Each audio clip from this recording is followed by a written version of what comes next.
فخر دیوبند، مناظر اسلام، فاتح مماتیت، مادر مجاہد جناب حضرت مولانا محمد الیاس گھمن صاحب کو دعوت دوں گا، تشریف لائیں اور ہمارے دلوں کو گرمائیں۔ ایک تکتہ پڑھنا چاہتے ہیں بزدار صاحب۔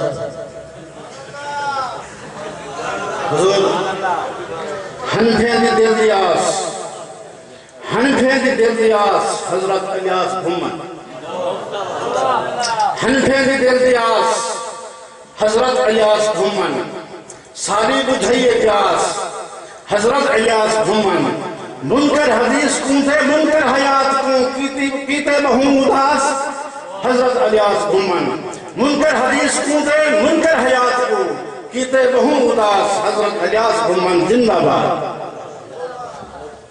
تشریف لاتے ہیں ہمارے دلوں کی دھڑکن وکیل احناف فاتح مماتیت حضرت مولانا محمد الیاس گھمن صاحب۔ نعرہ تکبیر، بلند آواز سے نعرہ تکبیر، شان محمد مصطفیٰ، شان صحابہ، نعرہ تکبیر، عقیدہ حیات النبی، عقیدہ حیات النبی، عقیدہ حیات النبی، نعرہ تکبیر۔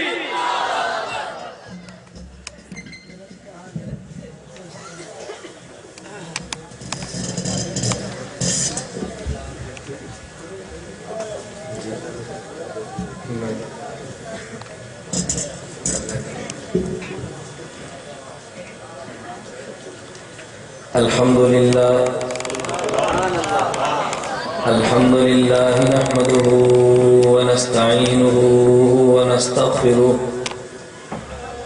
ونستغفره ونؤمن به ونتوكل عليه ونعوذ بالله من شرور أنفسنا ومن سيئات أعمالنا من يهده الله فلا مضل له ومن يضلل فلا هادي له ونشهد أن لا إله إلا الله وحده لا شريك له ونشهد أن سيدنا ومولانا محمدا عبده ورسوله أما بعد فأعوذ بالله من الشيطان الرجيم بسم الله الرحمن الرحيم ولا تقولوا لمن يقتل في سبيل الله أموات بل أحياء ولكن لا تشعرون عن أبي الدرداء رضي الله عنه قال قال النبي صلى الله عليه وسلم إن الله حرم على الأرض أن تأكل أجساد الأنبياء فنبي الله حي يرزق عن أنس بن مالك رضي الله عنه قال قال النبي صلى الله عليه وسلم الأنبياء أحياء في قبورهم يصلون سبحان اللہ۔ عن أنس بن مالك رضي الله عنه قال قال النبي صلى الله عليه وسلم مررت على موسى ليلة أسري بي عند الكثيب الأحمر رأيته وهو قائم يصلي عن عبد الله بن مسعود رضي الله عنه قال قال النبي صلى الله عليه وسلم إن لله ملائكة سياحين في الأرض يبلغوني من أمة السلام عن أبي هريرة رضي الله عنه قال قال النبي صلى الله عليه وسلم من صلى علي عند قبري سمعته ومن صلى علي من بعيد علمته عن أبي هريرة رضي الله تعالى عنه قال قال النبي صلى الله عليه وسلم ثم لئن قام على قبري فقال يا محمد لأجيبنه. عن أبي هريرة رضي الله عنه قال قال النبي صلى الله عليه وسلم ما من أحد يسلم علي إلا رد الله علي روحي فأرد عليه السلام. يا رب صل وسلم دائما أبدا على حبيبك خير الخلق كلهم هو الحبيب الذي ترجى شفاعته لكل هول من الأهوال مقتحم. اللهم صل على محمد وعلى آل محمد كما صليت على إبراهيم وعلى آل إبراهيم إنك حميد مجيد. اللهم بارك على محمد وعلى آل محمد كما باركت على إبراهيم وعلى آل إبراهيم إنك حميد مجيد.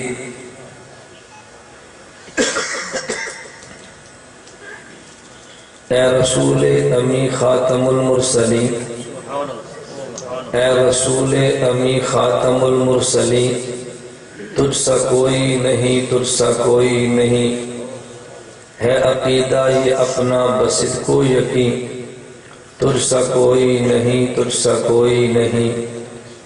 بزم کونین پہلے سجائی گئی، بزم کونین پہلے سجائی گئی، پھر تیری ذات منظر پہ لائی گئی. اے ازل کے حسین، اے ابد کے حسین، تجھ سا کوئی نہیں، تجھ سا کوئی نہیں. دست قدرت نے ایسا بنایا تجھے، دست قدرت نے ایسا بنایا تجھے، جملہ اوصاف سے خود سجایا تجھے.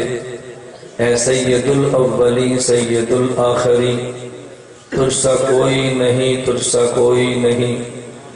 تیرا سکہ رواں کل جہاں میں ہوا، تیرا سکہ رواں کل جہاں میں ہوا، اس زمین میں ہوا، آسماں میں ہوا. کیا عرب کیا عجب سب ہے زیر نگی، کیا عرب کیا عجم سب ہے زیر نگی. تجھ سا کوئی نہیں، تجھ سا کوئی نہیں. نام محمد سے دلوں کو سرور ملتا ہے، نام محمد سے دلوں کو سرور ملتا ہے. نگاہ فکر کو تازہ شعور ملتا ہے. نام محمد سے دلوں کو سرور ملتا ہے، نگاہ فکر کو تازہ شعور ملتا ہے. نصیب کیسا بھی ہو واسطہ احمد کا دیکھے، نصیب کیسا بھی ہو وسیلہ محمد کا دیکھے، خدا سے جو بھی مانگے ضرور ملتا ہے.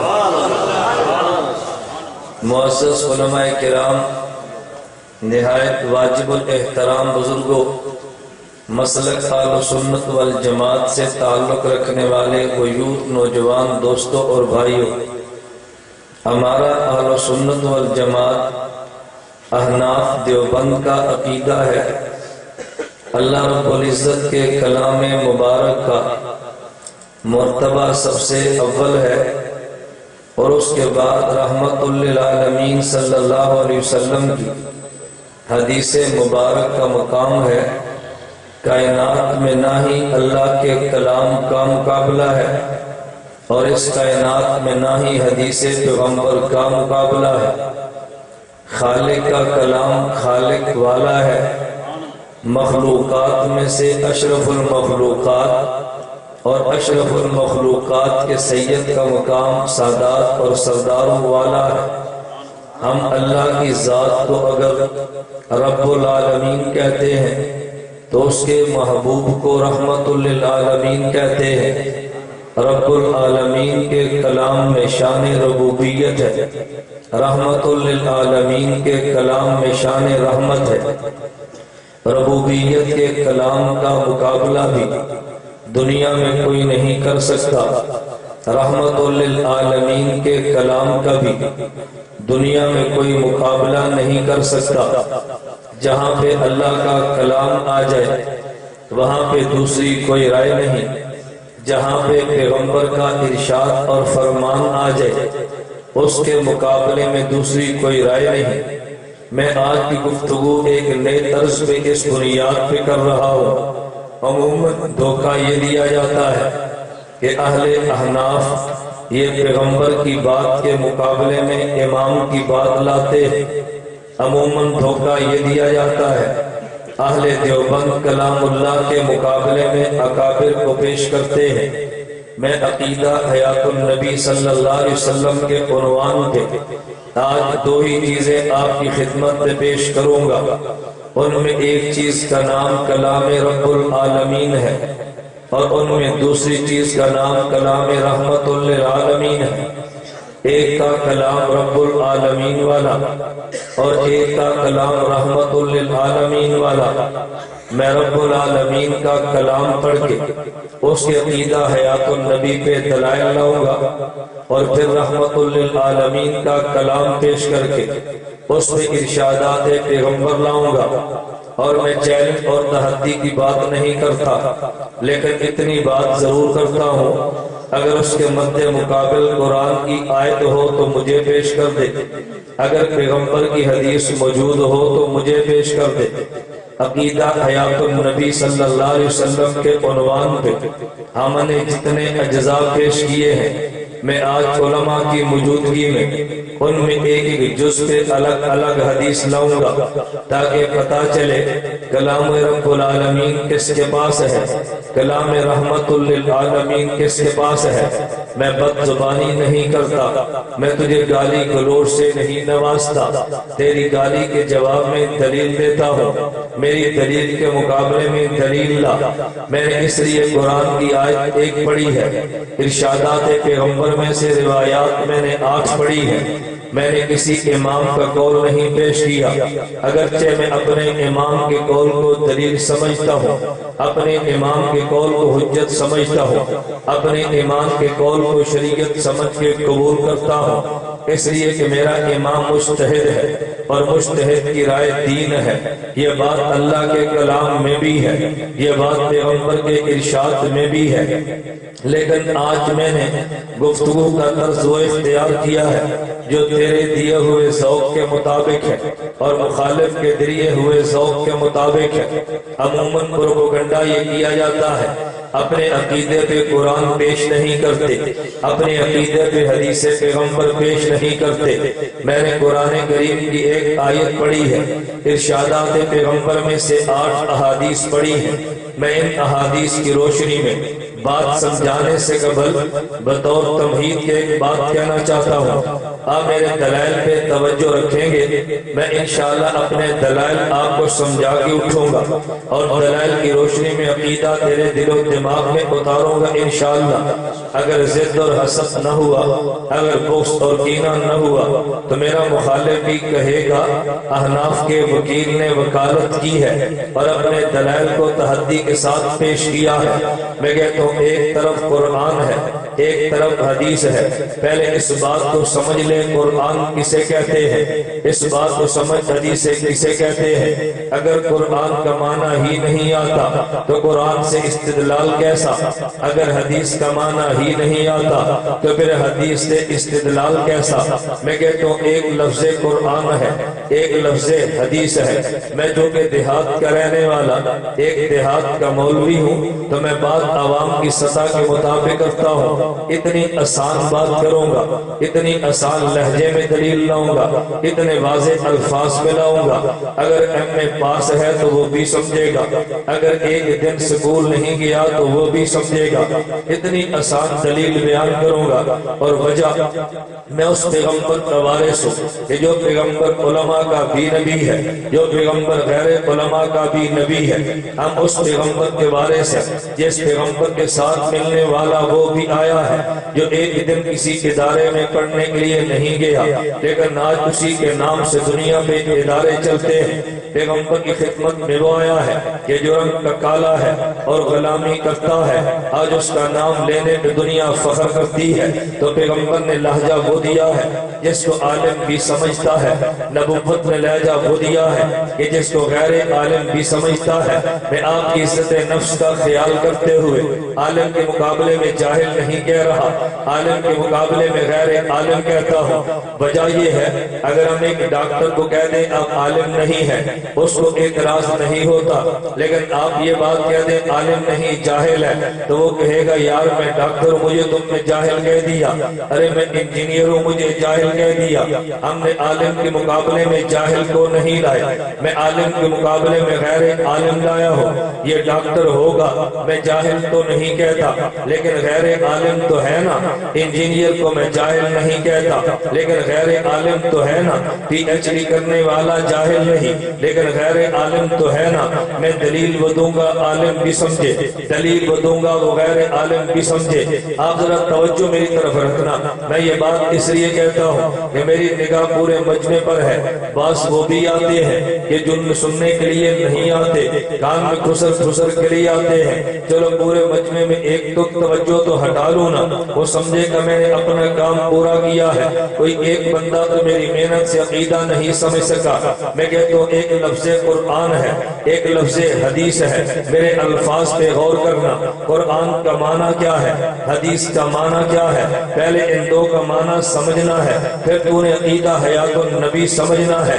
اللہ کے پیغمبر صلی اللہ علیہ وسلم جب ہم کلمہ پڑھتے ہیں ہم اس میں دو جملے کہتے ہیں، نمبر ایک لا الہ الا اللہ، نمبر دو محمد الرسول اللہ۔ یہ جو ہم نے دوسرا جملہ کہا محمد الرسول اللہ، ہم نے اس میں اعتراف کیا ہے حضرت محمد اللہ کے رسول ہے۔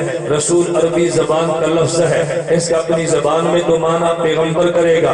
اور آج ایک نیا فتنہ بھی نکلا ہے، آپ نے اگر کہا نا اللہ پاک نے فرمایا، آپ نے کہا خدائے ذوالجلال نے کہا، تو جماعت المسلمین والا بے ایمان یہ بات کہہ دے گا وہ جی تم نے شرک کیا ہے، تم نے لفظ خدا کیوں کہا ہے۔ ایک مجھے بدبخت کہنے لگا لفظ خدا نہیں کہنا چاہیے، میں نے کہا لفظ خدا نہ کہنے پہ دلیل کیا ہے، کہتا جی خداوند اس لیے نہ کہو اس لفظ سے شرک کی بو آتی ہے۔ میں نے کہا اگر ناک گندا ہو تو ہمیشہ بو ہی آتی ہے، لیکن اگر آدمی کی صحت ٹھیک ہو تو پھر کبھی خوشبو بھی تو آ جاتی ہے۔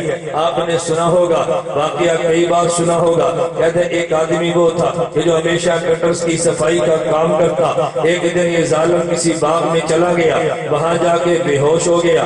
اس کا علاج کرنے کے لیے ڈاکٹر لائے لیکن اس کو ہوش نہیں آیا۔ ایک گٹر صاف کرنے والا اور تھا، جب اس کو پتا چلا یا ایک چوڑا بے ہوش پڑا ہے، اس نے کہا علاج تم نہیں کر سکتے میں کروں گا۔ اس نے پخانہ اپنے دونوں ہاتھوں میں لیا، اس کے ناک کے ساتھ لگایا تو ہوش آ گیا۔ اس نے کہا اس کا علاج پخانہ ہے، اس کا علاج کوئی اور نہیں ہے۔ تو بعضوں کو پخانہ سونگنے کی عادت ہے، وہ ہمیشہ ان کو بدبو میں مزہ آتا ہے، ہر بات کو شرک کہنے میں فخر سمجھتے ہیں۔ اگر آپ نے پیغمبر کی مدح کر دی ہے کہا یہ بھی شرک ہے، اگر پیغمبر کی تعریف کرتی ہے اس نے کہا یہ بھی شرک ہے۔ میں نے کہا دیوبند والے خدا کی قسم توحید کے نام کے پیغمبر کی توہین بھی نہیں کرتے، اور عشق پیغمبر کے نام پہ نبوت کو مقام خدا بھی نہیں دیتے۔ میرے جملے پہ غور کرنا، ہم دیوبند والے توحید کے نام پہ ہم ولایت کی توہین بھی نہیں کرتے، کرامت کا انکار بھی نہیں کرتے، کشف کا انکار بھی نہیں کرتے، نبوت کی توہین بھی نہیں کرتے، لیکن اطاعت پیغمبر کی آڑ میں ہم نبی کو خدا کے برابر بھی نہیں لے جاتے۔ بلکہ دیوبند کا موقف تو یہ ہے، کہا ہے کس نے تاج الاولیاء نہ کہو، کہا ہے کس نے تاج الاولیاء نہ کہو، کہا ہے کس نے سید الانبیاء نہ کہو، کہو سبھی کچھ کہو مگر خدا نہ کہو، کہو سبھی کچھ کہو مگر خدا نہ کہو۔ ہم توحید کی آڑ میں پیغمبر کی توہین بھی نہیں کرتے، جس طرح یہ ملحدین کا شعار ہے، اور ہم اطاعت عشق پیغمبر کی آڑ میں پیغمبر کو مقام خدا بھی نہیں دیتے، جیسے اہل بدعت کا آڑ ہے، ہم الہاد کا بھی انکار کرتے ہیں، ہم بدعت کا بھی انکار کرتے ہیں، خدا کی توحید کا اقرار کرتے ہیں، ہم افراد بھی نہیں کرتے، تفریق بھی نہیں کرتے، ہم راستہ اختیار وہ کرتے ہیں جو میرے اللہ نے قرآن نے ان لفظوں میں دیا ہے ان ھذا القرآن یہدی للتی اقوم، قرآن اعتدال کی بات کرتا ہے، حد سے آگے گزر گیا تب بھی ضلالت ہے، حد سے نیچے اتر گیا تب بھی گمراہی ہے، ہدایت تو اعتدال سے ملا کرتی ہے۔ میں نے کہا لا الہ الا اللہ محمد الرسول اللہ، اور یہ اللہ کو خدا نہیں کہنا چاہیے۔ میں نے کہا تیری دلیل کیا ہے؟ تو کہتے ہیں جی خدا کی جمع خداوند آتی ہے، اس میں توہین، اس میں اللہ کی شرک پہ بو آتی ہے، خدا کی جمع خداوند آتی ہے۔ میں نے کہا پھر خدا کو رب بھی نہ کہو، اس کی جمع ارباب آتی ہے، خدا کو رحیم بھی نہ کہو، اس کی جمع رحمہ آتی ہے، خدا کو اللہ بھی نہ کہو، اس کی جمع آلہہ آتی ہے۔ خود قرآن کریم میں ساری جمع موجود ہے۔ اگر تیرے لفظ کی وجہ سے اگر شرک کو بنیاد بنا لیا جائے، اس سے شرک کی بو آتی ہے، تو پھر اللہ کہنا بھی شرک ہوگا۔ لو کان فیہم آلہۃ جمع جو موجود ہے، تو پھر رحیم کہنا بھی شرک ہوگا، رحمہ بینہم جمع جو موجود ہے، ارے رب کہنا بھی شرک ہوگا، ارباب قرآن میں جو موجود ہے۔ کہتے نہیں ایک اور وجہ بھی ہے، میں نے ایک اور وجہ بتاؤ تاکہ تیری دوسری وجہ کا بھی جائزہ لے۔ کہا یہ خدا اس لیے نہیں کہنا چاہیے، عربی میں لفظ اللہ کہتے ہیں، تم نے خدا کہہ کے وہ نام دیا جو کلام عرب میں نہیں ہے۔ میں نے کہا عقل نہیں دی اس لیے بے عقلوں والی باتیں تو کرتا ہے۔ کہتے ہیں جی کیا مانا؟ میں نے کہا میرا دوست مجھے بتا، اگر ہم تجھ سے پوچھتے ہیں کہ دن میں نمازیں کتنی فرض ہے، کہتا ہے جی 5 ہے۔ ہم نے پوچھا رمضان میں روزے کتنے فرض ہے، کہتا ہے جی 1 مہینے کے فرض ہے۔ میں نے کہا یار تو بہت بے وقوف لگتا ہے۔ مجھے کہتا ہے جی کیوں؟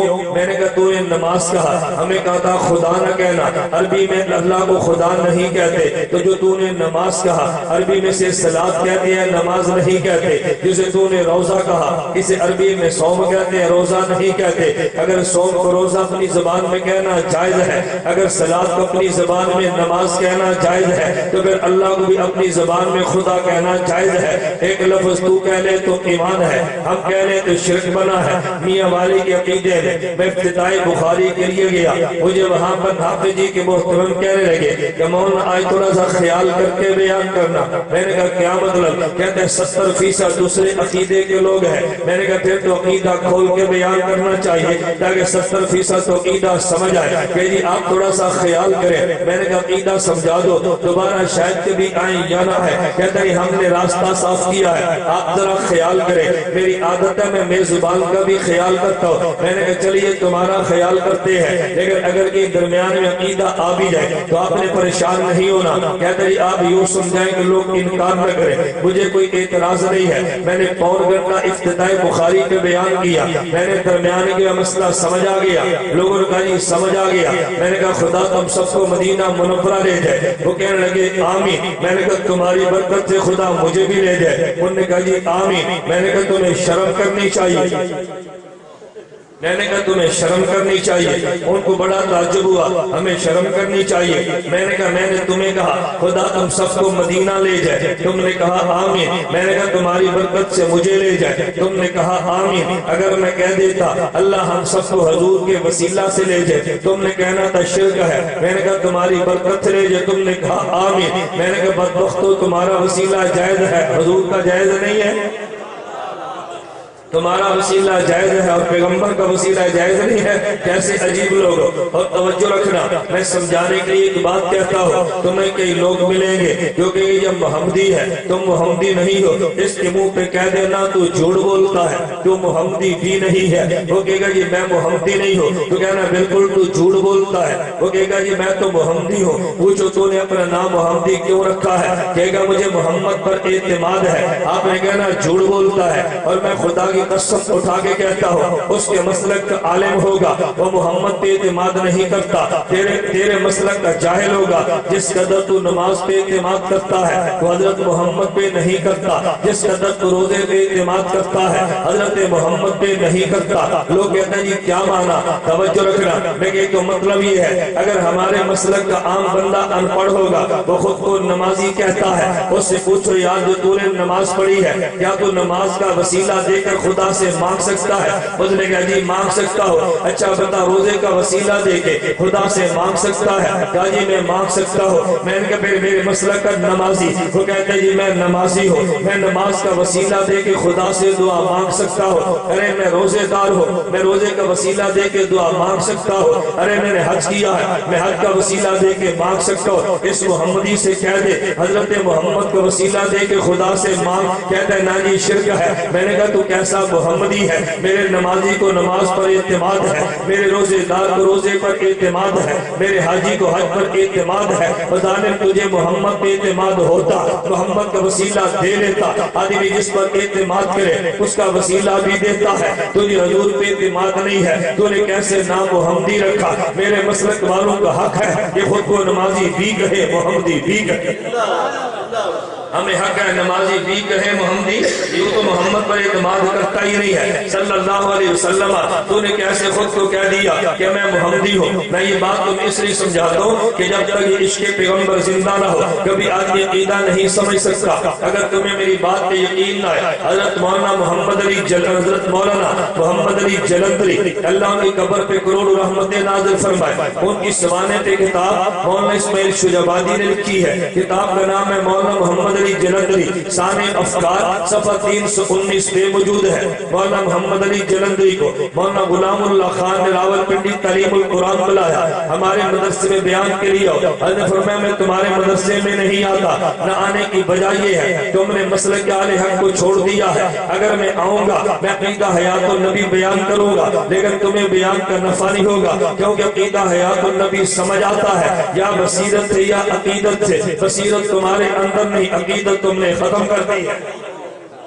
بصیرت تمہارے اندر، عقیدت تم نے ختم کر دی ہے۔ یہ قول میرا نہیں ہے، حضرت امام المفسرین مولانا احمد علی لاہوری کی ہے کہ جس کے جنازے کے بعد قبر سے خوشبو اٹھی ہے، یہ قول ان کا ہے۔ میں ساتھ ساتھ اقوال اس لیے سناتا ہوں کہ مجھے کبھی گالیاں نہ دینا، یہ نئی بات کرتا ہے۔ میں خدا کی قسم محقق نہیں ہوں، میں علماء دیوبند کی بات کا ناقل ہوں، اور ایک بات میں بڑی وضاحت سے کہتا ہوں، میں نے جرم وہ کیا ہے جو جرم الحق نواز جنگلی شہید نے کیا تھا۔ مولانا فرمایا کرتے تھے لکھا میرے اکابر میں ہے، بیان میں نے کیا ہے۔ میں کہتا ہوں مسئلہ حیات لکھا اکابر میں ہے، بیان میں نے کیا ہے۔ تو اگر بیان کرنا جرم ہے تو پھر مولانا جنگلی کا بھی جرم تھا، پھر میرا بھی جرم ہے، امیر شریعت کا جرم تھا، میرا بھی جرم ہے۔ ہم اس مجرموں کی صف میں برابر ہے، اور میں خدا سے دعا کرتا ہوں قیامت کو جس صف میں حق نواز اٹھے اللہ اس کی پچھلی صف میں مجھے بھی کھڑ دینا۔ جس کارواں کا امیر شریعت عطا اللہ شاہ بخاری امام بنے اللہ مجھے اس کارواں کا مقتدی بنا دینا۔ مجھے اس عقیدے پہ ناز ہے، اس صف امامت کے میں قابل نہیں، لیکن اس وقت کی صف اول نہ صحیح صف آخر میں کھڑا ہونا سعادت سمجھتا ہوں۔ میں نے بات اس لیے کی ہے، میں نے دلائل میں قرآن و حدیث لانے ہیں۔ اگر کوئی قول بزرگ آ جائے تو میں اس لیے پیش کرتا ہوں کہ میری پشت پہ قرآن بھی ہے، میری پشت پہ حدیث پیغمبر بھی ہے، اور میری پشت پہ بحمداللہ ہمارے اکابر کے اقوال و آراء بھی ہے۔ تو میں یہ بات سمجھا رہا تھا لا الہ الا اللہ محمد رسول اللہ۔ میری تمہید کو ذرا سمجھنا، ابھی میں تمہید باندھ رہا ہوں، جب تیرے دماغ میں بات آ گئی پھر میں انشاءاللہ دلائل کی بارش برساؤں گا تو سمجھے گا عقیدہ حیات النبی کے کتنے مضبوط دلائل ہیں کہ جس کا انکار خدا کی قسم وہی بندہ کر سکتا ہے کہ جس کا دل پیغمبر کی محبت سے خالی ہو اور جس کا سر دماغ سے خالی ہو۔ اگر سر میں دماغ موجود ہو، دل میں عشق پیغمبر ہو، کبھی انکار حیات النبی کا نہیں کر سکتا۔ اور یہ جملہ جو میں نے کہا ہے پیغمبر کی حیات کا انکار کرنے والا وہی ہوگا جو بد دماغ ہو یا جس کے دل میں عقیدت نہ ہو۔ یہ بھی جملہ میرا نہیں ہے، آپ اٹھا کے دیکھ لیں، یہ جملہ بھی علامہ شبیر احمد عثمانی نے فتح الملک میں نقل کیا ہے، مولانا ظفر احمد عثمانی نے الہ السنن میں بیان کیا ہے۔ یہ بھی جملہ میرا نہیں ہے، میرے اکابر کا جملہ ہے۔ میں نے آج ڈیرہ غازی خان میں کہا تھا، میں نے کہا جس نے عقیدہ حیات کو چھوڑا ہے وہ گمراہ بھی ہے، اس کے ساتھ تعلق رکھنا بھی ناجائز ہے، اس کے پیچھے نماز بھی جائز نہیں ہے، اس کے ایمان کے پیچھے نماز بھی جائز نہیں ہے، یہ ہے بھی گمراہ، اس کی تقریر بھی سننا ناجائز ہے، اس سے تعلق بھی ناروا ہے۔ یہ میرا فتویٰ نہیں ہے، حضرت مولانا لدھیانوی شہید کا فتویٰ ہے۔ آپ کی مسائل ان کا حل جلد نمبر 10 صفحہ نمبر 719 پر موجود ہے۔ میں فتویٰ بھی دوں گا تو میرا نہیں ہو، میں رائے بھی دوں گا تو میری نہیں ہوگی، میں دلیل بھی دوں گا تو میری نہیں ہوگی۔ خیر میں ذرا تمہید سمجھا دوں، بات لمبی نہ ہو۔ لا الہ الا اللہ محمد رسول اللہ، محمد صلی اللہ علیہ وسلم لفظ اللہ کے رسول ہے. میں نے کہا رسول لفظ عربی ہے, اس کو فارسی اردو میں پیغمبر کہتے ہیں. پیغمبر کا معنی یہ ہے ایک پیغام دینے والا ہے, ایک پیغام لے جانے والا ہے. ارے پیغام دینے والا اور ہوتا ہے, پیغام لے جانے والا اور ہوتا ہے. اللہ کے پیغمبر حضرت محمد صلی اللہ علیہ وسلم یہ اللہ کے پیغمبر, اللہ کے رسول ہے. خدا سے پیغام لیتے ہیں, اللہ کی مخلوق کو پیغام دیتے ہیں. دنیا میں پیغام دو طریقے پہ چلتا ہے. ایک پیغام کی صورت یہ ہے کہ کبھی پیغام دینے والے کے الفاظ بھی ہوگے, پیغام دینے والے کے مراد بھی ہوگی, اور کبھی پیغام یوں چلتا ہے پیغام لے جانے والے کے الفاظ تو اپنے ہوں گے لیکن پیغام دینے والے کی مراد ہوگی. تجھے یوں نہیں سمجھ آنا, میں ایک مثال لے کر بات سمجھاتا ہوں. اگر تمہارے علاقے میں جلسہ ہوا, اشتہار چھپوا کے جلسہ کیا جیسے آج کیا ہے, جلسے کا عنوان بھی لکھ دیا گیا, تاریخ و وقت بھی بتا دیا گیا, مقام جلسہ بتا دیا گیا, آنے والے خطیب کا نام موجود ہے, اس کے القاب بھی درج ہے, اس پیغام میں الفاظ بھی جلسے والوں کے, مراد بھی جلسے والوں کی. لیکن کبھی جلسہ یوں نہیں ہوتا بلکہ جلسہ یوں ہوتا ہے اشتہار چھپوائے بغیر جلسہ ہوتا ہے. ایک امام مسجد نے ائمہ کو جمع کر دیا, کہا بھی ہمارے شہر میں فلاں تاریخ کو جلسہ ہے, تم اعلان کر دو. ایک مولوی صاحب اپنی مسجد میں اعلان کرتے ہیں یا دین کی بات ہوگی, آنے والے فلاں مولانا بیان کریں گے. ایک بندہ کہتے ہیں دینی اجتماع ہوگا, پیر طریقت کا بیان ہوگا, ایک کہتا ہے تبلیغی جلسہ ہوگا, مشائخ وقت اس میں بیان کریں گے. اب دیکھو مراد آپ کی ہے, الفاظ اس کے اپنے ہیں. ایک پیغام وہ تھا جو بدریہ اشتہار دیا ہے, اور ایک پیغام وہ تھا جو بغیر اشتہار کے دیا ہے. اگر اشتہار چھپوا کے جلسے کا اعلان کیا, لفظ بھی آپ کے, مراد بھی آپ کی ہے. اور اگر بغیر اشتہار چھپوائے آپ نے اعلان کیا ہے تو لفظ اعلان کرنے والے کے ہے لیکن اس میں مراد آپ کی ہے. اگر یوں نہ سمجھ آئے, میں سے آسان مثال اور دے دو. تم کو یاد جلسے کی مثال تو مولویوں کی ہے, کوئی ہماری مثال بھی دینا جو مولوی نہیں ہے. میں ایک مثال تمہاری بھی دیتا ہوں. میں نے کہا دنیا میں نکاح ہو تو نکاح کا مسئلہ چلتا ہے, شادی طے ہو جاتی ہے, آپ شادی پر مہمانوں کو بلاتے ہیں, دوست احباب کو دعوت دیتے ہیں. دعوت دینے کا ایک طریقہ تو یہ ہے آپ نے اشتہار میں دعوت نامہ شادی کارڈ چھپوا لیا, دوست احباب کو بلا لیا, اس میں لکھا فلاں کی بیٹی ہے, فلاں کے بیٹے کے ساتھ نکاح ہے, فلاں وقت ولیمہ مسرور ہوگا, آپ اس میں تشریف لے آئے. آپ نے شادی کارڈ چھپوا کے بلایا. کبھی شادی کارڈ چھپوائے بغیر بلاتے ہیں. اس بلانے کا طریقہ میرے سرگودے میں طریقہ تو یہ ہے, ہم ایک نائی کو بھیجتے ہیں, نائی کے ذریعے پیغام دیتے ہیں, وہ جا کے پیغام دیتا ہے فلاں کے بیٹی کا, فلاں کی بیٹی, فلاں کے بیٹے کا, فلاں کی بیٹی کے ساتھ نکاح ہے, اس میں فلاں دن ولیمہ ہے, آپ کو دعوت ہے, آپ بھی آئے. میں اپنی زبان میں یوں کہتا ہوں, دروازے پہ دستک آئی ہے, امی نے پوچھا کہ بیٹا جا کے دیکھو باہر کون آیا ہے. بیٹے نے دیکھا تو باہر نائی آیا تھا. وہ بیٹا امی جان سے کہتا ہے امی جان باہر چاچا اللہ بخش نائی آیا ہے. ماں پوچھتی ہے پتر کیوں آیا؟ وہ کہتا ہے چودھری بشیر دے پتر دا, چودھری نذیر دی کڑی نال ویا ہے اور نائی گنڈ لا کے آیا ہے. ہم اس پیغام نے کہا وہ گنڈ کہتے ہیں, یعنی باہر نائی آیا ہے. وہ کہتے ہیں فلاں کے بیٹے کا, فلاں کے بیٹے کے ساتھ نکاح ہے. وہ پیغام نکالا, وہ پیغام عقد لایا ہے. اس عقد نکاح پہ تم نے آنا ہے. ہماری زبان میں گنڈ کہتے ہیں. اگر آپ نے کارڈ چھپوا کے بلایا, الفاظ بھی آپ کے ہیں, مراد بھی آپ کی ہے. اگر الفاظ کے بغیر بذریعہ نہیں بلایا ہے, اس میں الفاظ تو نہیں کے اپنے ہیں لیکن مراد آپ کی ہے. فلاں دن نکاح ہوگا, آپ تشریف لے آئے. اب ذرا میرے تمہید کے بعد دلائل پہ غور کرنا. میں کہتا ہوں پیغمبر خدا کا نبی ہے, یہ خدا کا پیغام لاتا ہے. کبھی پیغام کی صورت یہ ہوگی الفاظ بھی خدا کے ہوں گے, مراد بھی خدا کی ہوگی. کبھی پیغام یوں ہوگا الفاظ مصطفیٰ کے ہوں گے اور مراد خدا کی ہوگی. اگر پیغام خدا بندی یوں آئے جس میں الفاظ بھی خدا کے ہیں, مراد بھی خدا کی ہے, اس پیغام کا نام قرآن ہے. اگر پیغام یوں آیا ہے جس میں مراد تو خدا کی ہے, الفاظ مصطفیٰ کے ہیں, اور اس پیغام کا نام حدیث مبارک ہے. اب ذرا توجہ رکھنا, اگر پیغام جو خدا نے دیا ہے اس میں الفاظ بھی خدا کے, مراد بھی خدا کی ہے, اس پیغام کا نام قرآن ہے. اگر پیغام خدا نے دیا ہے, مراد خدا کی ہے, الفاظ مصطفیٰ کے ہیں, اس پیغام کا نام پیغمبر کا فرمان ہے. قرآن کا ماننا بھی ایمان ہے, حدیث کا ماننا بھی ایمان ہے. جو قرآن نہیں مانتا وہ بھی بے ایمان ہے, جو حدیث نہیں مانتا وہ بھی بے ایمان ہے. میں اس سے بڑھ کے کہتا ہوں جو قرآن نہیں مانتا وہ بے ایمان نمبر 1 ہے. جو حدیث نہیں مانتا وہ بے ایمان نمبر 2 ہے. ہم دیوبند والے قرآن بھی مانتے ہیں, پیغام خدا بندی ہے. ہم حدیث بھی مانتے ہیں, پیغام خدا بندی ہے. میرے پیغمبر کا جی چاہے الفاظ خدا بیان کرے اور مسئلہ بیان کر دے. میرے پیغمبر کا دل کرے الفاظ اپنے لائے اور مسئلہ بیان کر دے. قرآن بھی پیغام خدا بندی ہے, حدیث بھی پیغام خدا بندی ہے. قرآن کا ماننا بھی ایمان ہے, حدیث کا ماننا بھی ایمان ہے. قرآن نہ مانے تب بھی بے ایمان ہے, حدیث نہ مانے تب بھی بے ایمان ہے.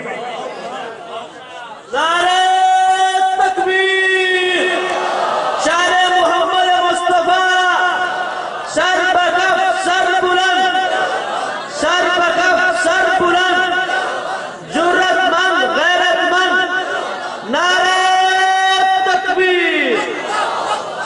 اب مجھے آپ بتائیں قرآن حدیث کا معنی سمجھ آ گیا؟ بولیے بھائی, یہ جو سمجھ آ گیا ہاتھ کھڑے کریں. میں علماء سے نہیں کہتا, نا یہ تو بڑے ہیں, میں آپ کی بات کرتا ہوں. جن کو معنی سمجھ آ گیا ہاتھ کھڑے کرو. آ گیا سمجھ؟ اب میں دوسری بات کیوں شروع کر رہا ہوں.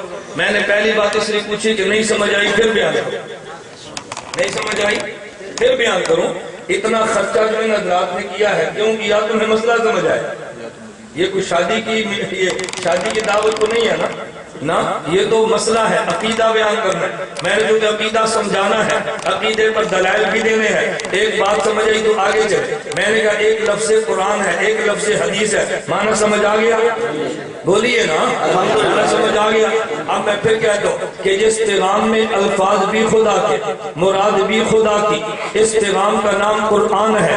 اور جس پیغام میں مراد خدا کی ہے, الفاظ مصطفیٰ کے ہیں, اس پیغام کا نام حدیث ہے. بولیے اس پیغام کا نام حدیث ہے. قرآن بھی ایمان ہے, حدیث بھی ایمان ہے. قرآن نہ مانے تب بے ایمان ہے, حدیث نہ مانے تب بھی بے ایمان ہے. اب ذرا میرے دلائل شروع ہونے لگے ہیں, اب ذرا توجہ رکھنا. میں کہتا ہوں نمبر 1, اب بات سمجھنا. قرآن کون نہیں مانتا, حدیث کون نہیں مانتا؟ ارے دنیا میں مسئلہ چلا ہے, ایک طبقہ وہ پیدا ہوا. میں ایک مثال پہلے دیتا ہوں عقیدہ حیات النبی کو سمجھانے کے لیے, تاکہ تجھے یہ پتا چلے جو عقیدہ حیات النبی کا انکار کرتا ہے اس کی کڑیاں کہاں ملتی ہیں, اس کی کڑیاں کہاں ملتی ہیں, ان کا تعلق اس طبقے سے ہے, یہ کس بنیاد پہ بات کرتا ہے. تجھے آئندہ بات سمجھنے میں آسانی ہوگی. میں ایک مثال یوں دینے لگا کہ دنیا میں 2 طبقے چلتے ہیں. ایک طبقہ وہ تھا کہ جس نے کہا میں حضرت عائشہ حفصہ اور پیغمبر کی 11 ازواج کو میں اہل بیت تو مانتا ہوں, لیکن پیغمبر کی 4 بیٹیاں ان کو اہل بیت نہیں مانتا. ایک طبقہ اور پیدا ہوا, اس نے کہا نہیں میں پیغمبر کی بیٹی فاطمہ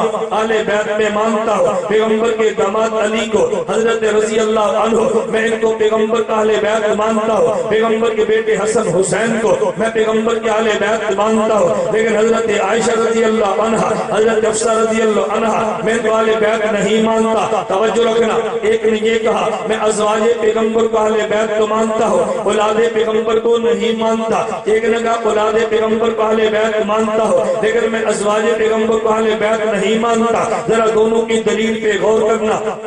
اس نے کہا یہ دلیل قرآن میں موجود ہے. میرے اللہ نے قرآن کریم میں یوں فرمایا یا نساء النبی لستن کاحد من النساء, اے میرے پیغمبر کی بیوی ہو, کائنات میں تم جیسی کوئی عورت نہیں ہے. میں یہاں بھی کہ تو تیرا ذوق تازہ ہو, تمہیں بطور دلیل کے بعد کہنے لگا ہو. امہات المومنین عشق میں ڈوب کے دلیل دیتا ہو. میں نے کہا خدا نے 2 جملے, وہ جملہ اپنی ذات کے لیے بھی یوں ہی فرمایا جیسے جملہ حضرت عائشہ کے لیے فرمایا ہے, جیسے جملہ حضرت اللہ نے اپنی ذات کے لیے فرمایا, ایسے پیغمبر کے زواج کے لیے فرمایا. جب خدا کی ذات کی باری آئی ہے فرمایا قل هو اللہ احد اللہ الصمد لم یلد ولم یولد ولم یکن له کفوا احد. خدا نے پہلے لم نفی کا لایا ہے, پھر احد نکرہ کا لایا ہے. خدا جیسا کوئی خدا نہیں ہے. ازواج مطہرات کی باری آئی ہے فرمایا یا نساء النبی لستن کا احد من النساء, لستن نفی لائے ہیں, کا احد نکرہ لائے ہیں. فرمایا مجھ جیسا کائنات میں اعلان نہیں ہے, پیغمبر تیری حرم جیسی کائنات میں عورت نہیں ہے. اس بنیاد پہ میں کہتا ہوں اگر خدا جیسا اعلان نہیں ہے, پیغمبر کے ازواج جیسی دنیا میں عورت نہیں ہے, تو جس طرح خدا سے منکر سے بڑا کوئی بے ایمان نہیں ہے, ازواج مطہرات کے انکار کرنے والے سے بڑا کوئی بے ایمان بھی نہیں ہے. لیکن ایک بات اور بھی کہتا ہوں, ازواج مطہرات کا جو منکر تھا تو نے آج تک خمینی کو سمجھا ہے, تو نے آج تک نقشی کو سمجھا ہے لیکن تیرے علم میں نہیں تھا۔ ازواج مطہرات کا منکر وہ بھی ہے جسے احمد سعید چتروڑی کہتے ہیں، جو جرم خدا کی قسم غلام حسین نجفی نے کیا ہے، وہی جرم تو اس بے ایمان نے کیا ہے، لیکن تیرے علم میں شاید اس کا جرم نہیں تھا۔ میں علماء کی موجودگی میں کہتا ہوں، احمد سعید چتروڑی نے کتاب لکھی ہے، قرآن مقدس اور بخاری محدث کے نام پہ لکھی ہے، اس میں 53 اعتراض امام بخاری پہ کیے ہیں۔ میں نے بحمداللہ احمد سعید کے کروڑ رقم میں نے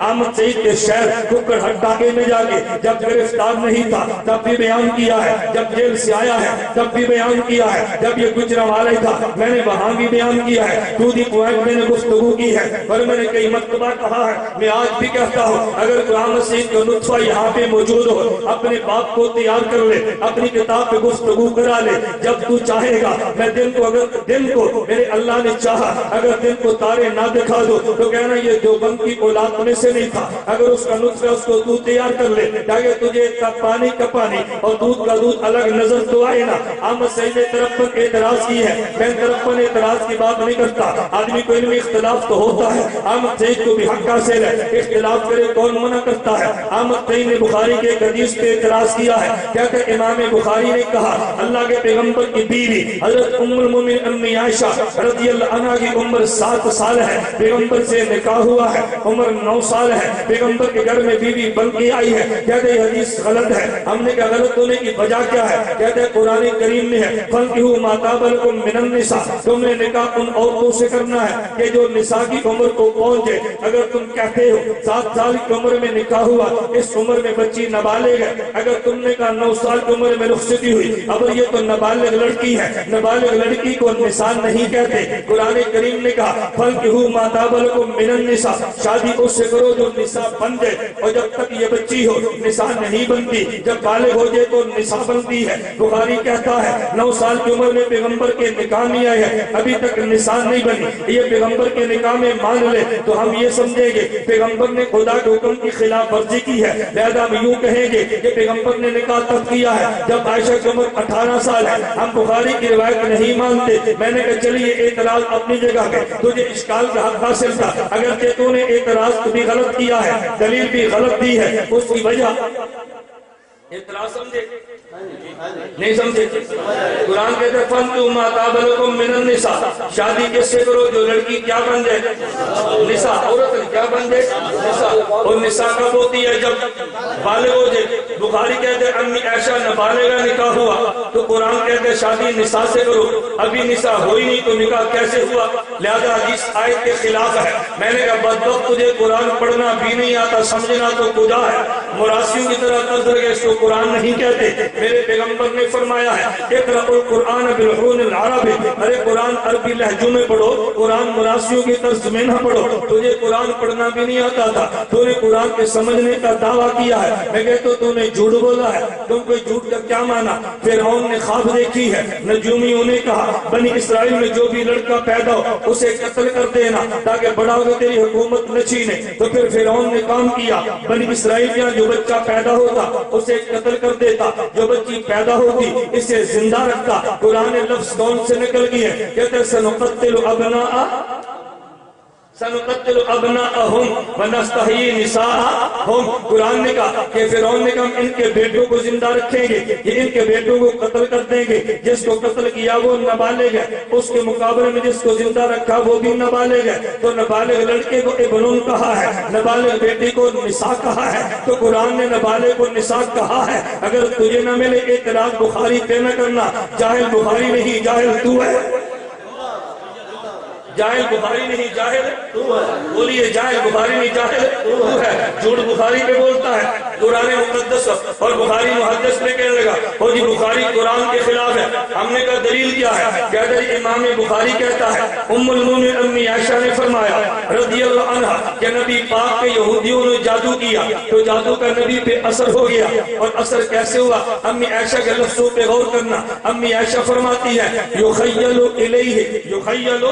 الیہ نبی کے خیال میں یہ کام آتا کہ میں نے کیا، حالانکہ کیا نہیں تھا، تو نبی کے ذہن میں خیال خیال یوں آتا میں نے کیا، حالانکہ کیا نہیں تھا. کہتا ہے یہ حدیث قرآن کے خلاف ہے. میں نے کہا بدبخت تو نے قرآن پڑھا ہی نہیں ہے، قرآن پڑھا ہوتا تو تجھے پتا چلتا یہ حدیث قرآن کے خلاف نہیں ہے. خدا کی قسم قرآن کی عین مطابق ہے. تو کہے گا جی وہ کیسے؟ حضرت موسیٰ فرعون کے دربار میں آئے ہیں، ادھر فرعون کے جادوگر ہیں، ان جادوگروں نے لاٹھیاں پھینکی ہیں، ان نے رسیاں پھینکی ہیں، وہ رسیاں صاف بنی نہیں ہیں، لیکن لگتا یوں کہ جیسے رسیاں صاف بن گئی ہیں. اللہ نے قرآن کریم میں حضرت موسیٰ کے بارے میں کہا حتی یخیل الیہ یخیل الیہ من سحرہم انہا عصا.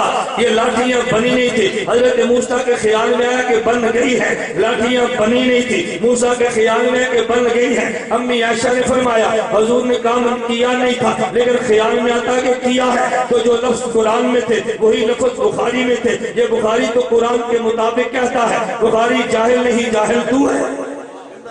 بخاری جاہل نہیں، جاہل تو ہے. اعتراض تو نے بخاری پہ کیا ہے. چلیے میں نے کہا علمی اختلاف ہوتا ہے، جہالت کی بات تو چلتی ہے، جاہل کو معاف بھی کیا جا سکتا ہے لیکن بد زبان کو معاف کیسے کرے؟ اگلے جملے پہ غور کرنا. جامع سید چتروڑی نے غلام حسین نقشی والا لہجہ اختیار کیا ہے. کہتے ہیں ابھی امی عائشہ رضی اللہ عنہا یہ نساء کی عمر کو نہیں پہنچی. امام بخاری نے اس امی عائشہ سے پیغمبر کا نکاح کروایا ہے اور ابھی امی عائشہ بالغ بھی نہیں ہوئی، ابھی نساء کی عمر کو نہیں پہنچی. ہمارے پیغمبر امی عائشہ کے ساتھ تباہ آزمائی میں مشغول ہو گئے. ملعون آدمی یہ جملہ کوئی آدمی اپنے باپ کے بارے میں نہیں کہتا. جو جملہ تم نے حضرت پیغمبر کے بارے میں کہا یہ جملہ نفسی کہہ دے تو کافر ہے، یہ جملہ یہ ملعون کہہ دے تو مومن ہے. میں کہتا ہوں جس طرح وہ ملعون تھا اس طرح تو بھی ملعون ہے، جس طرح وہ بے ایمان تھا ایسے تو بھی بے ایمان ہے. امی عائشہ کی توہین نقشی کرے تو وہ بھی بے ایمان ہے، امی عائشہ کی توہین چتروڑی کرے تو بھی بے ایمان ہے. آپ میں کہ تو بس اب میری بات سنو، نعرے چھوڑو.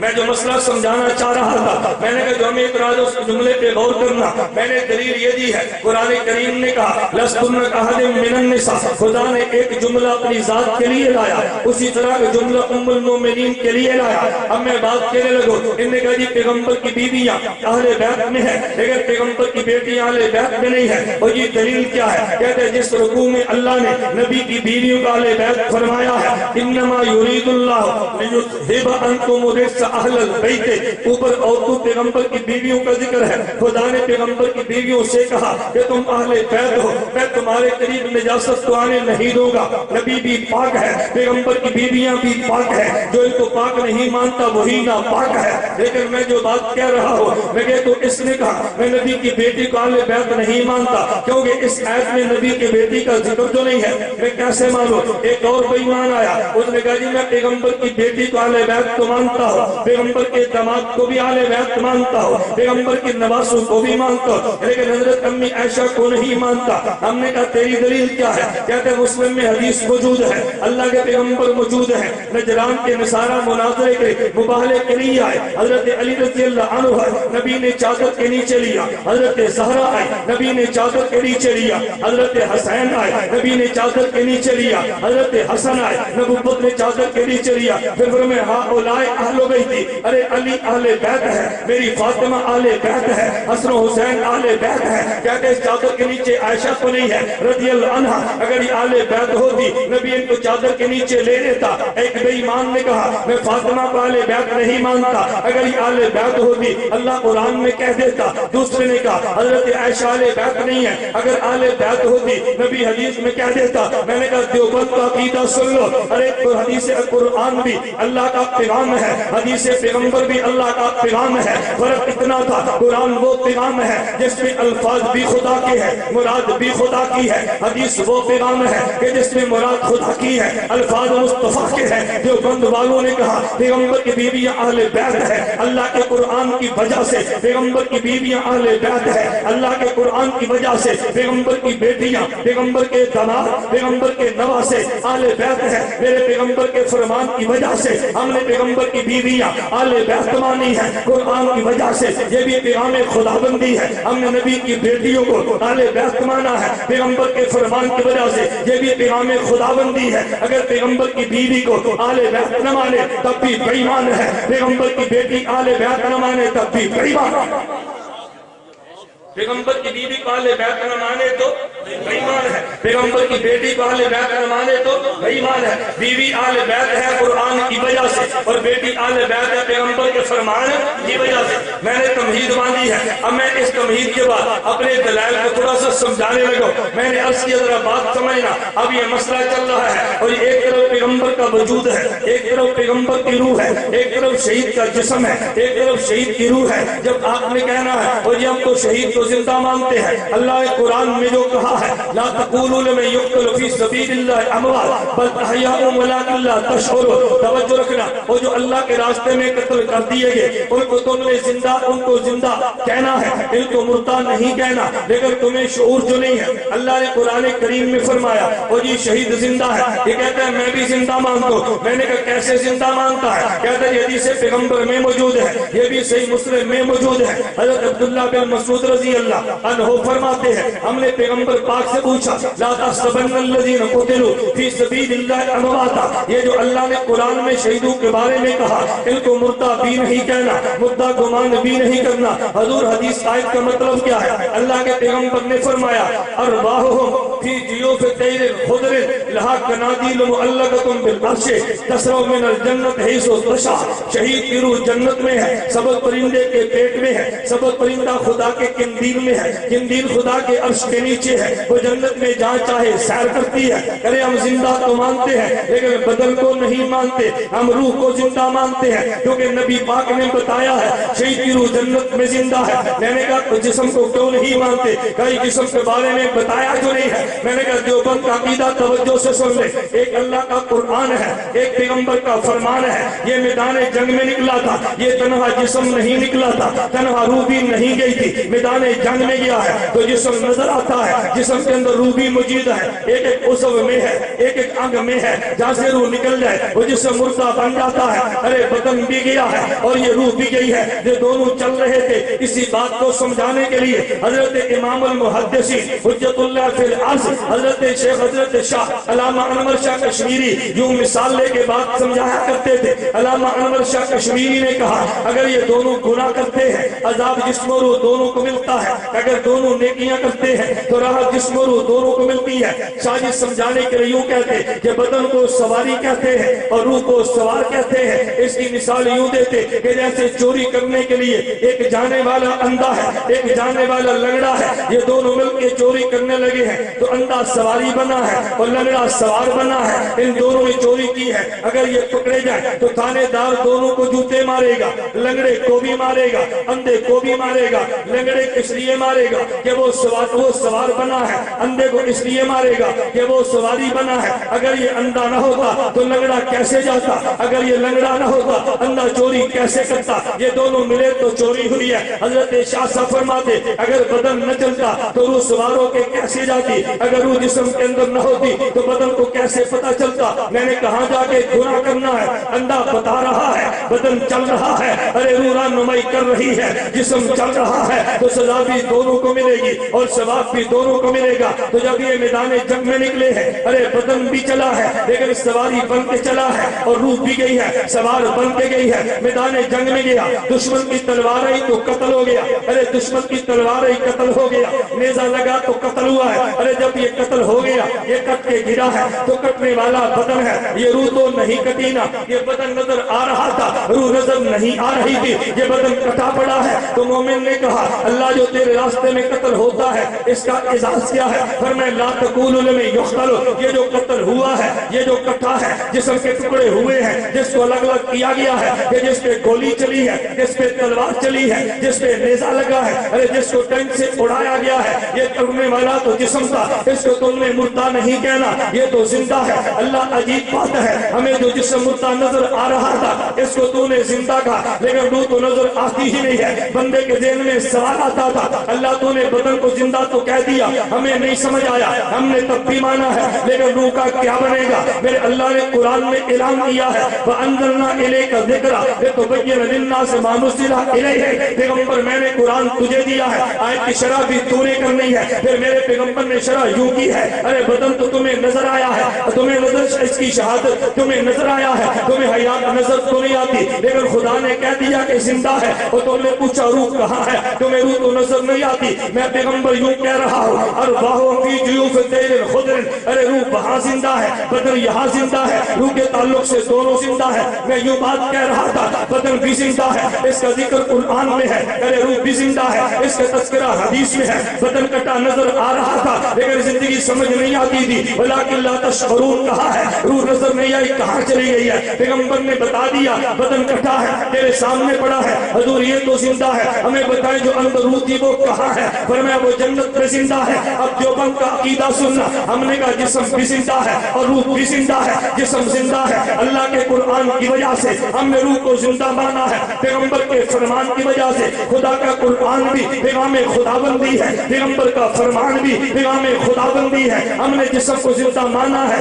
اللہ کے قرآن کی وجہ سے، ہم نے شہید کی روح کو زندہ مانا ہے پیغمبر کے فرمان کی وجہ سے۔ قرآن کو ماننا بھی ایمان ہے، حدیث ماننا بھی ایمان ہے۔ قرآن نہ مانے تب بھی بے ایمان ہے، حدیث نہ مانے تب بھی بے ایمان ہے۔ ارے شہید کے جسم کی حیات قرآن سے ثابت ہے، شہید کی روح کی حیات پیغمبر کے فرمان سے ثابت ہے۔ اگر فرمان پیغمبر نہ مانے تو بے ایمان دوسرے درجے کا ہے، اگر خدا کا قرآن نہ مانے تو بے ایمان پہلے درجے کا ہے۔ جو روح کو زندہ نہیں مانتا وہ بے ایمان نمبر 2 ہے، جو جسم کو زندہ نہیں مانتا بے ایمان نمبر 1 ہے۔ بات سمجھ آئی کہ نہیں سمجھ آئی؟ میں پھر بیان، ہم نے بیان تو کرنا ہے نا، نہ سمجھ آئے تو پھر بیان۔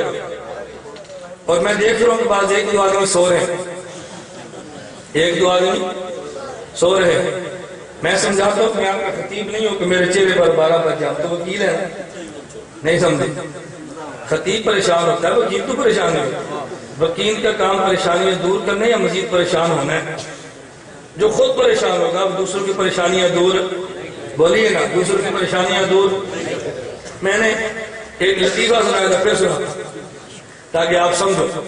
میں نے کہا علم نہ ہو نا، جلسے میں سامعین سو جائے خطیب ڈانٹتا ہے، علم ہو تو ڈانٹتا نہیں، وہ خوش ہوتا ہے۔ لوگ کہتے ہیں خوش ہوتا ہے کیوں؟ میرے شیخ حضرت حکیم محمد اختر دامت برکات، اللہ کی عمر میں برکت عطا فرمائے، اللہ کو صحت عطا فرمائے، ہمیں ہمارے شیخ نے نکتہ سمجھایا۔ فرمایا فرق کیا ہے؟ اگر علمی مجلس کی مثال ماں کی گود کی، علمی مجلس کی مثال ماں کی، بچہ گراؤنڈ میں کرکٹ کھیلے تو نہیں سوتا، ماں کی گود میں آئے تو سو جاتا ہے۔ کیوں؟ کرکٹ میں سکون نہیں ہے، ماں کی گود میں سکون ہے۔ یہ دکان پہ کام کرتا ہے تو نہیں سوتا، اور خطیب کے جلسے میں آتا ہے تو کیوں؟ دکان میں سکون نہیں ہے، علمی مجلس میں سکون ہے۔ کبھی ماں نے ڈانٹا ہے؟ بولیے، کبھی ماں ڈانٹتی ہے تو گلی ڈنڈا کھیڑ دیا نہیں سوندا، میری چوڑی کی سونا بھی۔ ہر آدمی کی اپنی سرائکی ہوتی ہے، جو میری پنجابی میں تو وہی بولوں گا۔ کبھی ماں ڈانٹتی ہے کہ تجھے کرکٹ کھیل کے تو نیند نہیں آئی، میری گود میں سونا تھا۔ کیوں؟ ماں سمجھتی ہے کرکٹ میں سکون نہیں ہے، میری گود میں سکون ہے۔ اے خالق، کاش مولوی صاحب بھی سمجھ جاتے، دکان میں سکون نہیں ہے، میری مجلس میں سکون ہے۔ نہیں سمجھے؟ وہ کیوں ڈانٹا؟ میں نے احمد شیخ کی تفسیر سنی ہے، وہ بے ایمان کے بیان میں کھو گیا، کہتے ہیں اس بڑھے دی کھتی جماعت۔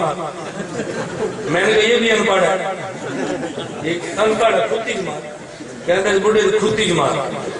اب اس نے کیوں کہتا ہے مات؟ وکیل نہیں ہے نا، عالم نہیں ہے۔ اگر یہ عالم ہوتا تو ایسی جاہل والی باتیں کیوں کرتا؟ تو بات سمجھ آئیے؟ میں اگلی جملہ کہتا ہوں، اگلا جملہ میں حضرت شیخ کی خدمت میں عرض کیا، میں آپ کے جملے پر حاشیہ چڑھا کے بات کرتا ہوں۔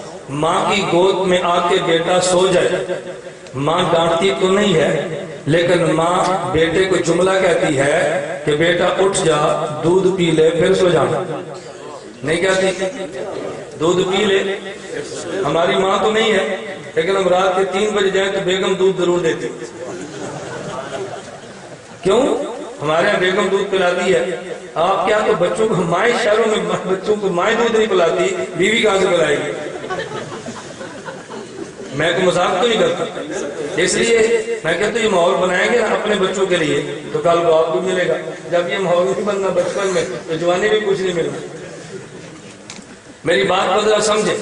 میں نے کہا حضرت شیخ میں ایک جملے میں حاشیہ چڑھاتا، فرمایا وہ کیسے؟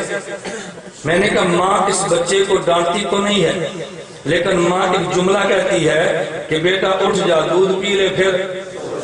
ہمارے بیان میں کو سو جائے، ہم ڈانٹتے تو نہیں ہیں، ہم کہتے ہیں بھئی ان سے کو 1 گلاس دودھ پی لو پھر سو جانا۔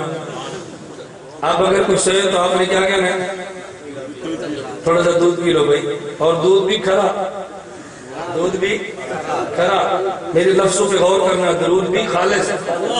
جس نے کبھی خالص دودھ نہ پیا ہو اور پہلی بار پیے تو پیٹ میں گڑگڑ ہوتی ہے نا، اور جب کبھی خالص مسئلہ نہ سنا ہو پہلی بار سنے تو منہ میں بڑبڑ تو ہوتی ہے۔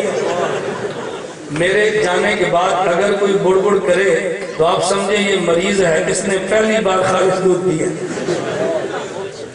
اس نے پہلی بار خالص دودھ پیا، اس لیے بڑبڑ ہوئی ہے نا، ورنہ کیوں ہوتی؟ اور دودھ کی مثال تو علم کی ہے نا، رب زدنی علما، اللہم بارک لنا فیہ وزدنا منہ، دونوں چیزوں میں پیغمبر نے اضافہ مانگا ہے۔ اگر خواب میں دودھ پیئے تو تعبیر کس سے ہے؟ علم سے ہے، تو خالص دودھ پینے سے گڑگڑ ہوتی ہے اور خالص مسئلہ سننے سے بڑبڑ ہوتی ہے، اس لیے اگر کوئی گڑگڑ یا بڑبڑ کرے تو آپ سمجھیں کہ مریض ہے، اور مریض قابل رحم ہوتا ہے، مریض قابل توجہ رکھنا، مریض قابل۔ میری دلیل آپ کے ذہن میں ہے، لا تقولوا لمن يقتل فی سبیل اللہ، بولیے نا، بل احیا ولکن لا، میں حضرات مزید سمجھانے لگا، ولکن لا تشعرون، توجہ رکھنا، میں مزید سمجھانے لگا، اللہ کرے میں آپ کی سطح پہ اتر کے بات کر سکوں۔ میں نے گزارش کی ہے کبھی عوام کی سطح پہ آنا دقت تو ہوتی ہے، لیکن آدمی کو محنت سے اترنا پڑتا ہے۔ وَلَا تَقُولُوا لِمَن يُقْتَلُ، توجہ، فی سبیل اللہ اموات بل احیا ولکن لا تشعرون، دلیل پہ غور کرنا۔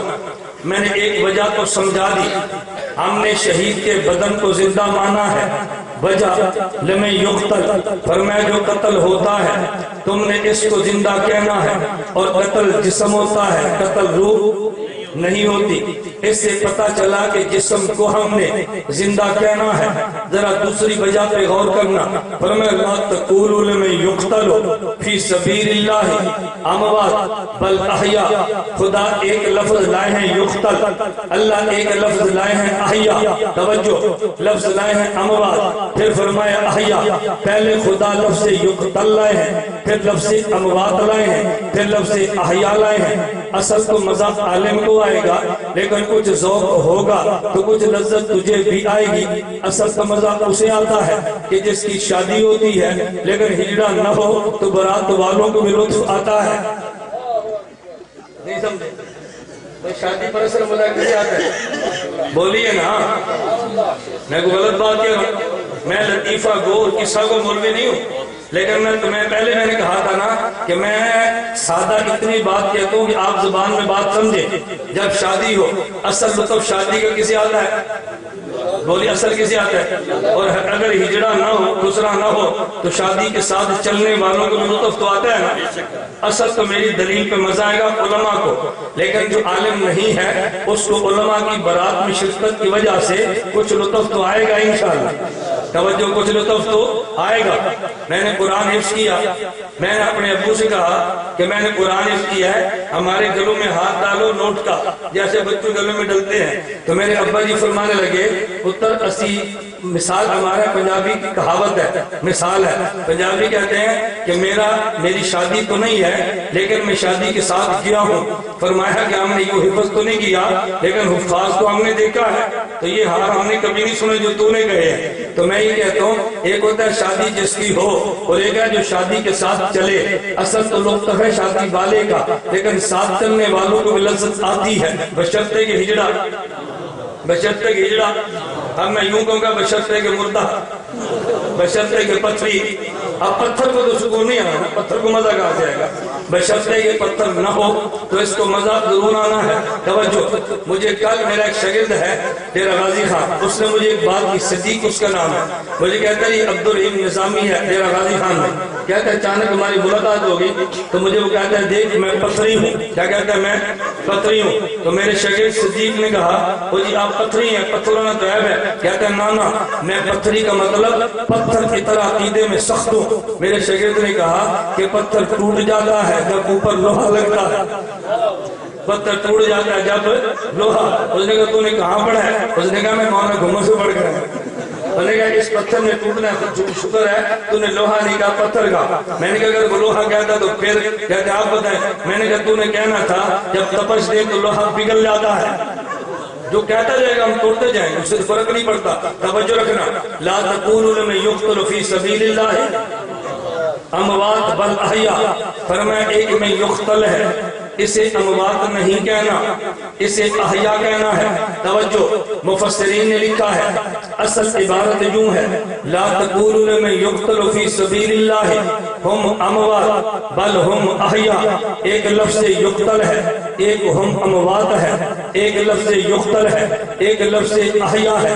ارے جو یقتل ہے یہ فعل ہے اور اموات جو ہے یہ اسم ہے. لمن یقتل، یقتل جملہ فعلیہ ہے، احیاء اور اموات جملہ اسمیہ ہے. ہم احیاء ہم اموات. مفسرین نے لکھا ہے کہ فعل میں تجدد ہوتا ہے. کیا معنی؟ فعل ہوتا ہے تو ختم ہو جاتا ہے. جملے اسمیہ میں دوام ہوتا ہے جس میں تسلسل ہو. لفظ اسمی لاتے ہیں اور جہاں لفظ دوام نہ ہو وہاں جملہ فعلیہ لاتے ہیں. کیا مطلب؟ یہ قتل ہوا، موت آئی اور ختم ہو جانا ہے. فرمایا دیکھو یقتل تو ہے، قتل تو ہوا ہے، لیکن قتل ہونے کی مدت تھوڑی ہے. اس کو قتل کے بعد موت نہیں ہے، اموات نہیں کہنا. اگر اموات ہوگا تو موت میں تسلسل ہوگا.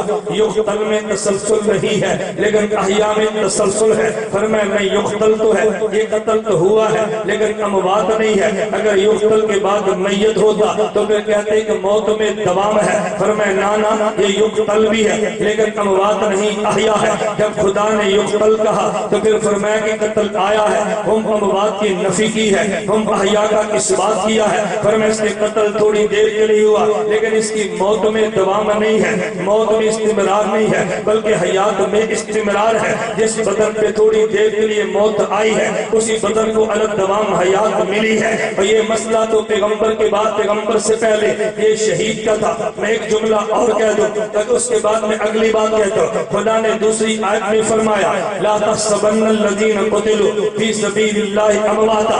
آگے اللہ رب العزت نے فرمایا کہ جو خدا کے راستے میں قتل ہو جاتے ہیں ان کی تمنا رہتی ہے اللہ جو پیچھے والے ہیں ہمیں ان کے بارے میں بھی بتا دینا، خدا ان کا حال کیسا ہے. فرمایا فرحینا، وہ لوگ خوش ہوتے ہیں.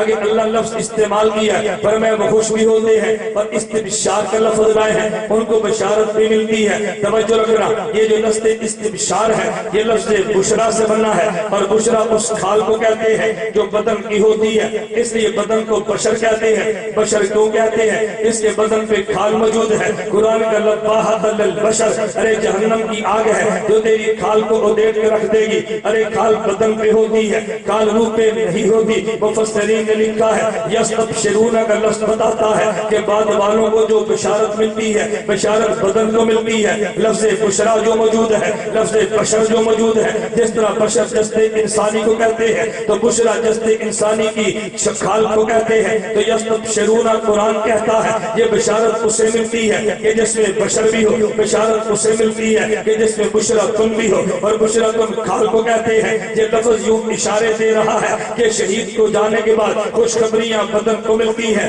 ارے روح جنت میں ہے اور یہ بدن یہاں پہ ہے. میں نے کہا احیاء بھی کہتا ہے کہ بدن کو زندگی ملتی ہے. میں یقتل بھی کہتا ہے بدن کو زندگی ملتی ہے. یستبشرون بھی کہتا ہے کہ اس بدن کو زندگی ملتی ہے. اب ذرا دلائل پہ غور کرنا. تم کہو گے اور مولانا ہم تو نبی کی حیات سننے کے لیے آئے ہیں اور تو نے حیات شہید کی بتا دی ہے، ہمیں ذرا نبی کی حیات تو بتانا. تو پھر میں یوں کہوں گا اگر تم نے قرآن کو سمجھنا ہے تو پھر قرآن کے مفسر سے سمجھنا ہے. اگر قرآن کو سمجھنا ہے اہل تفسیر سے سمجھنا ہے. میں اس پہ ایک دو نہیں بحمد اللہ تعالی تحدیث بالنعمت کے طور پہ کہتا ہوں. میں حوالوں کی لائن لگا سکتا ہوں اس آیت کی روشنی میں کن کن مفسرین اور محدثین نے پیغمبر کی حیات استدلال کیا ہے. ذرا ایک دو حوالوں پہ توجہ رکھنا. حضرت علامہ مفتی بغداد علامہ علوسی رحمت اللہ علیہ روح المعانی میں لکھتے ہیں، فرماتے ہیں وحیہ، توجہ وحیہ فوق حیات شہید، وحیہ فوق حیات شہداء بکثیر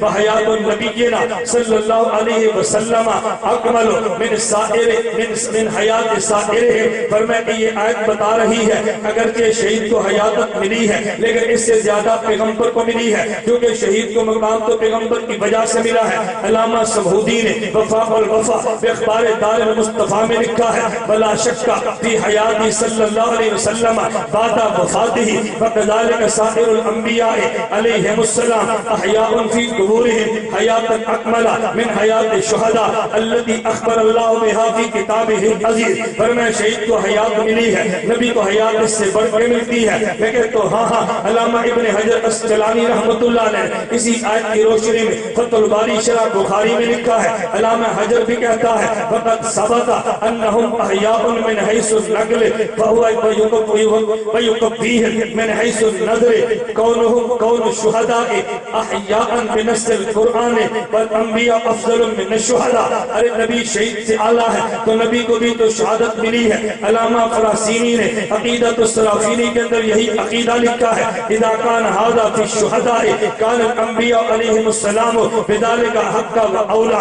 اگر شہید کو حیات ملتی ہے تو نبی کو اس سے بڑھ کے ملتی ہے۔ بلکہ آپ کو تعجب ہوگا کہ جسے غیر مقلد مانتے ہیں، علامہ شوکانی نے بھی نیل الاوطار میں یہی بات لکھی ہے، اور اس سے زیادہ تعجب ہوگا اتحاف النبلا میں محمد بن عبد الوہاب النجدی سعودیت کے امام نے بھی یہی بات لکھی ہے۔ لیکن میں اگلی بات بھی تو اس پہ غور کرنا، میں کہتا ہوں ہاں خدا کی قسم عجیب بات یہ ہے، علامہ علوسی بھی لکھتا ہے نبی کی حیات شہید سے اعلیٰ ہے، علامہ ابن حجر بھی کہتا ہے نبی کی حیات شہید سے اعلیٰ ہے، علامہ سبہودی بھی کہتے ہیں نبی کی حیات شہید سے اعلیٰ ہے۔ میں کہتا ہوں ہاں حضرت علامہ قادری نے بھی لکھا ہے، مفتی شفیع صاحب نے بھی لکھا ہے، قاضی ثناء اللہ پانی پتی نے بھی لکھا ہے۔ ان سب باتوں کو چھوڑ دے، میں بات یوں کہتا ہوں یہ جملہ تجھے خطیب کہے گا، اور جب شہید زندہ ہے تو نبی اس سے بڑھ کے زندہ ہے، لیکن وکیل اس کی وجہ بتائے گا، اور یہ وجہ شاید تو نے کبھی نہ سنی ہو۔ یہ وجہ میں تیری خدمت میں پیش کرنے لگا ہوں، لیکن یہ وجہ میری نہیں ہے، مجھے تو ناقل کہتے ہیں۔ یہ وجہ حکیم الامت مولانا اشرف علی تھانوی کی ہے۔ حضرت تھانوی نے عجیب وجہ بیان کی ہے، فرمایا لوگوں اگر مقتول فی سبیل اللہ شہید زندہ ہے، ہم نے کہا نبی اس سے بڑھ کے زندہ ہے، لوگوں نے کہا وجہ کیا ہے؟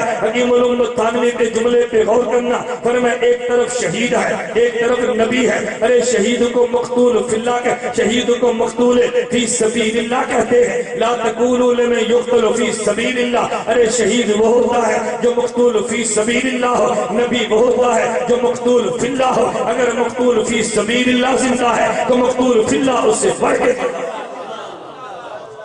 نہیں سمجھا؟ ایک مقتول فی سبیل اللہ، ایک مقتول فی اللہ ہے، سبیل کو نکال دے، نبی مقتول فی اللہ ہے، نبی مقتول فی اللہ ہے۔ تمہیں نہیں سمجھ آنی، میں اور بات کرتا ہوں۔ میں نے عرض کیا نا جب مسئلہ آتا ہے تو میرا جی چاہتا ہے پھر میں دلائل پیش کروں، ایک اور دلیل دوں، توجہ رکھنا۔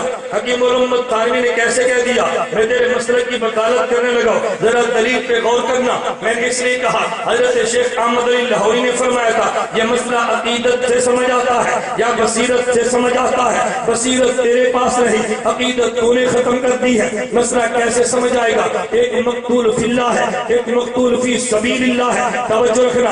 ارے مطلب کیا ہے؟ حضرت جبریل آئے، اللہ کے پیغمبر سے پوچھا، مشکات کتاب الایمان میں حدیث موجود ہے، حضرت جبریل آئے، حضرت جبریل علیہ السلام نے پیغمبر سے پوچھا اخبرنی عن الاحسان، اللہ کے پیغمبر آپ یہ بتائیں احسان کسے کہتے ہیں؟ نبوت سے 3 سوال کیے گئے۔ نمبر 1 اخبرنی عن الایمان، حضور ایمان کسے کہتے ہیں؟ اخبرنی عن الاسلام، پیغمبر ایمان اسلام کسے کہتے ہیں؟ اخبرنی عن الاحسان، پیغمبر احسان کسے کہتے ہیں؟ اخبرنی عن الساعہ، پیغمبر قیامت کب آئے گی؟ اخبرنی عن اماراتہا، پیغمبر قیامت کی علامات کیا ہے؟ ذرا میری توجیہ پہ غور کرنا۔ 5 سوال کیے، ان میں ایک سوال جبریل نے یہ کیا ہے اخبرنی عن الاحسان، حضور احسان کیا ہے؟ نبی نے عجیب جواب دیا ہے ان تعبد اللہ کأنک تراہ، خدا کی عبادت یوں کرے گویا تو خدا کو دیکھتا ہے۔ توجہ رکھنا، میں نے جہاں تک تجھے لے کر جانا ہے ابھی وہاں تک تیرا تصور بھی نہیں آیا۔ پیغمبر نے جواب یوں دیا ہے ان تعبد اللہ کأنک تراہ،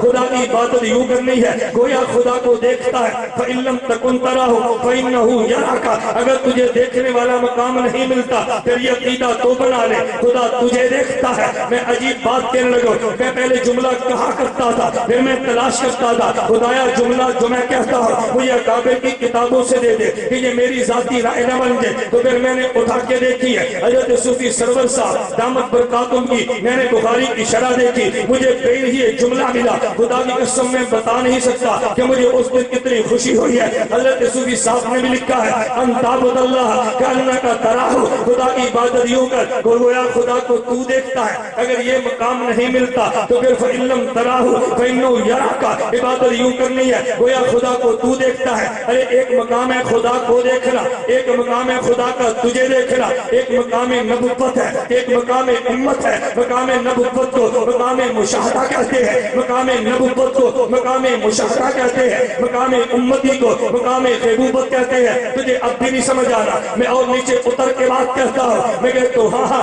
ایک بندے نے چوری کی ہے، وہ عدالت میں پیش ہوا ہے، عدالت نے مدعی سے کہا ارے یہ تو چور لائے ہو، اس چور کے خلاف گواہ بھی لاؤ۔ پھر گواہ آ کر کہتا ہے جناب میں نے اس کو چوری کرتے دیکھا ہے، توجہ رکھنا، میں نے چوری کرتے دیکھا ہے۔ ارے چور تو دیکھ رہا ہے، چور نے نہیں دیکھا، لیکن اس گواہ نے تو دیکھا ہے۔ اگر گواہ بھی دیکھ لیتا اور چور بھی دیکھ لیتا، دونوں ایک دوسرے کو دیکھ لیتے، اسے مشاہدہ کہتے ہیں۔ لیکن چور نہیں دیکھتا، گواہ دیکھتا ہے، اسے غیبوبت کہتے ہیں۔ خدا بھی دیکھتا ہے، تو بھی خدا کو دیکھتا ہے، اسے مشاہدہ کہتے ہیں۔ اور خدا دیکھتا ہے مگر تو نہیں دیکھتا، اسے غیبوبت کا زمانہ کہتے ہیں۔ اس لیے دیوبند کا عقیدہ ہے نبی کا ایک سجدہ ایک طرف، امت کی کروڑوں نمازیں ایک طرف، نبی کا سجدہ ایک طرف ہے، امت کے اربوں نمازیں ایک طرف ہے۔ خدا کی قسم پوری کائنات کے سجدے مل کے محمد کے ایک سجدے کا مقابلہ نہیں کر سکتے۔ ارے وجہ کیا ہے؟ یہ جملہ تو خطیب کہے گا، ذرا وکیل کی دلیل پہ غور کرنا۔ وجہ یہ ہے امتی سجدے کرتا ہے، عالم غیبوبت میں رہ کے کرتا ہے، نبی سجدہ کرتا ہے، عالم مشاہدہ میں ڈوب کے کرتا ہے۔ ارے نبی کا سجدہ عالم مشاہدہ ہے، امتی کا سجدہ عالم غیبوبت کا ہے۔ اب حکیم الامت تھانوی کے جملے کی شرح سننا۔ حکیم الامت تھانوی نے کہا لا تقولوا لمن يقتل في سبيل الله اموات بل احياء ولكن لا تشعرون۔ ارے یہ تو مقتول فی سبیل اللہ ہے، نبی مقتول فی اللہ ہے۔ ارے وجہ یہ ہے نبی خدا کو دیکھتا ہے، خدا نبی کو دیکھتا ہے، شہید خدا کو نہیں دیکھتا، خدا اسے دیکھتا ہے۔ ارے پیغمبر اور خدا کے درمیان راستے ہٹ جاتے ہیں، شہید اور خدا کے درمیان سبیل کا راستہ رہتا ہے، وہ مقتول فی اللہ ہے، یہ مقتول فی سبیل اللہ ہے۔ اگر سبیل موجود ہے یہ تب بھی زندہ ہے، سبیل ہٹ گئی تو تب نہیں سمجھا۔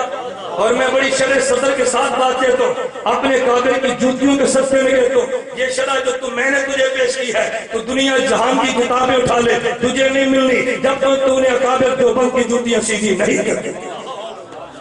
میں کیوں کہتا ہوں اگر میری دلیل پہ سکم ہے مجھے غلط کیا ہے؟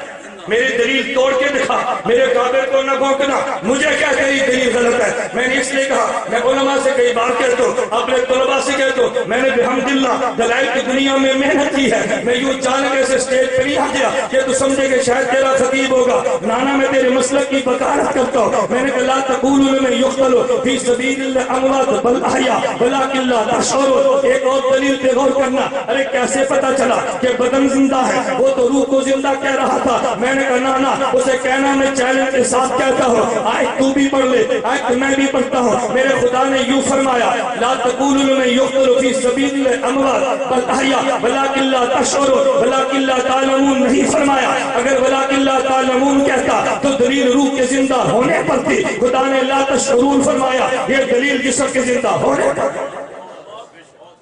تجھے نہیں سمجھ آنا، میں اور نیچے اترتا ہوں۔ میں نے کہا میں اکثر کہتا ہوں، واللہ میں کہتا ہوں مجھے لطف آتا ہے درمیان میں طلباء بھی ہٹا دے، خالص علماء کا مجمع لا، پھر مجھ سے میرے موضوع پہ دلائل۔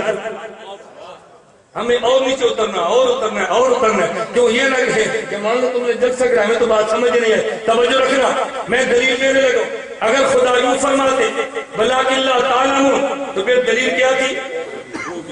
شاید روح زندہ ہو۔ فرمایا ولکن لا تشعرون، یہ دلیل ہے کہ جسم زندہ۔ فرق ایک لفظ علم ہے، ایک لفظ شعور ہے۔ ادراک بالحواس کو شعور کہتے ہیں، ادراک بالعقل کو علم کہتے ہیں۔ نہیں سمجھا؟ ادراک بالحواس کو شعور کہتے ہیں، ادراک بالعقل کو علم کہتے ہیں۔ یہ علماء کے لیے، اب میں عوام کے لیے کہتا ہوں۔ ایک ہے کسی چیز کو چھونا اور پتہ چل جانا، یہ شعور ہے۔ سونگ لینا اور پتہ چل جانا یہ شعور ہے۔ دیکھ لینا اور پتہ چل جانا یہ، بولیے نا، سن لینا اور پتہ چل جانا یہ شعور ہے، چکھ لینا پتہ چل جانا، یہ چکھنے سے پتہ چلے، شعور کہتے ہیں۔